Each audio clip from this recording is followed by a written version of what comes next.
జీవితమొక పయనమని గమ్యము తెలియదని తెలిసిన ఈ మనిషి పయనమాగదు. జననం ధర్మమని మరణం కర్మమని తెలిసిన జనన మరణ చక్రమాగదు. మరణం తథ్యమని ఏ జీవికి తప్పదని తెలిసిన ఈ మనిషి తపనాగదు.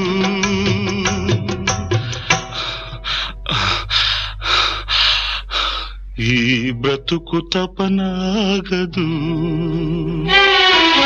ఆగదు ఏ నిమిషము నీ కోసము.